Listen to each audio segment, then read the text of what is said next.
Bonjour à tous et bienvenue pour cette méditation matinale. Alors après la trêve de Pâques, c'est avec un grand plaisir que nous reprenons aujourd'hui ces méditations avec ce dernier chapitre de cette merveilleuse lettre aux Hébreux.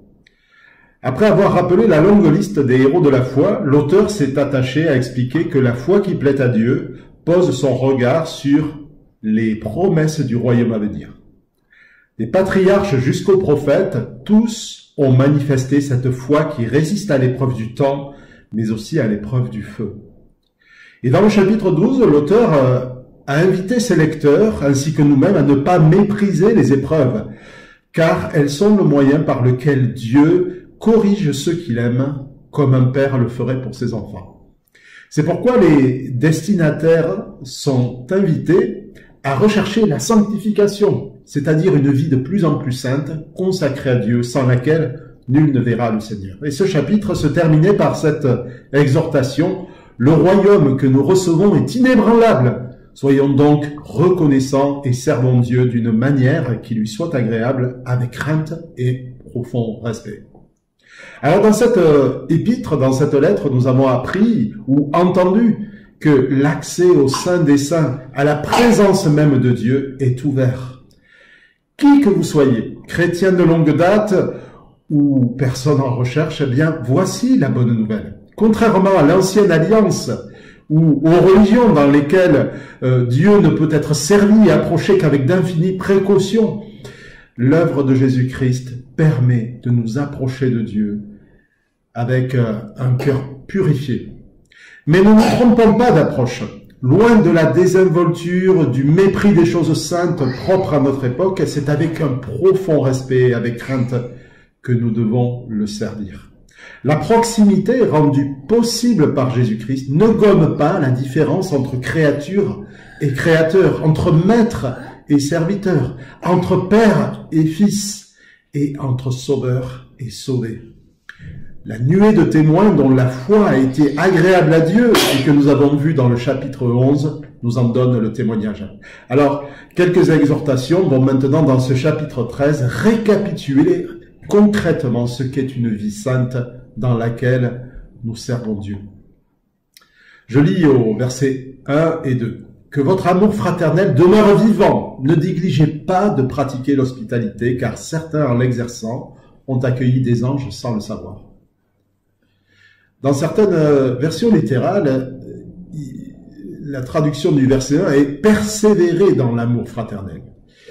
Reconnaissons une chose devant Dieu ce matin. L'amour fraternel n'est pas une chose facile. On ne peut que déplorer les nombreuses querelles qui, dans l'histoire, ont divisé l'Église. Et les lettres que nous trouvons dans la Bible, lettres écrites aux églises, témoignent de cette difficulté déjà présente dès le départ. Mais d'une manière plus actuelle et tangible, la communion fraternelle est un équilibre fragile entre des pécheurs rachetés en chemin vers Christ. La fraternité est en même temps quelque chose d'accompli par Jésus-Christ à la croix, qui a donné sa vie afin d'être le premier-né d'un grand nombre de frères et de sœurs. Mais il est aussi un domaine dans lequel nous devons persévérer à être ce que nous sommes, frères et sœurs et non ennemis. Pour peu, en tout cas, que nous appartenions à Dieu.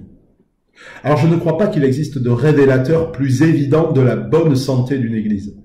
Quand une Église est unie, cela se voit, mais le contraire est vrai aussi. Et les occasions de se diviser sont multiples. L'Écriture, la Bible, nous met en garde contre les fauteurs de troubles, les contradicteurs, les amertumes que nous avons vues dans le chapitre précédent, les colères, les faux prophètes aussi. Et elle ne fait pas mystère qu'il y a dans l'Église de toute époque des faux frères. Mais aujourd'hui, n'allons pas plus loin que notre cœur.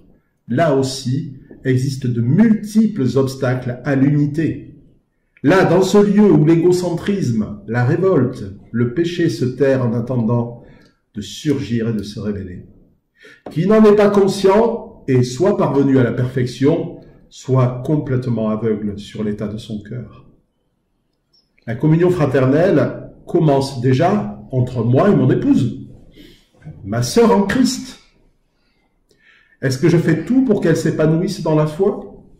Est-ce que je suis moi-même son serviteur comme Christ a été le mien en donnant sa vie? Le même principe et les mêmes questions se posent quant à mes frères et sœurs dans l'Église. Est-ce que je fais tout ce qui est à mon pouvoir pour les servir, leur montrer que je les aime? Et il ne s'agit pas simplement de sentiments que l'on éprouve. L'amour est avant tout mis en pratique. Et c'est une erreur de notre siècle de croire le contraire. Nous aurions tort de croire qu'il nous faut attendre d'avoir des sentiments pour servir. Car c'est bien souvent le contraire qui arrive. C'est quand je sers que je commence à aimer. Est-ce que je demande pardon au Seigneur, par exemple, pour les sentiments qui surgissent à l'égard de l'un ou l'autre qui m'est moins agréable, voire de la personne qui m'a agressé hier? Est-ce que je fais tout ce qui est en mon pouvoir pour ne pas alimenter les divisions par des paroles querelleuses? Voilà ce qu'est un amour fraternel vivant et non mort et théorique. Voilà tout un programme pour cette journée, chers frères et sœurs. Et c'est dans ce même esprit que l'Église se doit d'être un lieu d'accueil. Accueil des nouveaux, accueil de ceux qui sont faibles dans la foi, accueil pour les enfants, accueil pour peut-être les personnes en recherche, mais aussi accueil pour les pauvres et les malheureux. Et les apôtres tenaient à ce que cet accueil soit toujours vivant dans les églises qu'ils implantaient. L'accueil est la première chose qui se voit dans une église. Combien de fois n'ai-je entendu des personnes me dire qu'elles ne se sont pas senties accueillies? Et c'est une triste réalité contre laquelle nous devons lutter, ne jamais oublier d'exercer l'hospitalité à titre personnel, mais aussi à titre communautaire. Est-ce que nous devons le faire au cas où nous accueillerions des anges? Faisons-le déjà, plutôt, parce que nous avons été accueillis par Christ. Je vous souhaite une bonne journée, que le Seigneur vous bénisse. À très bientôt.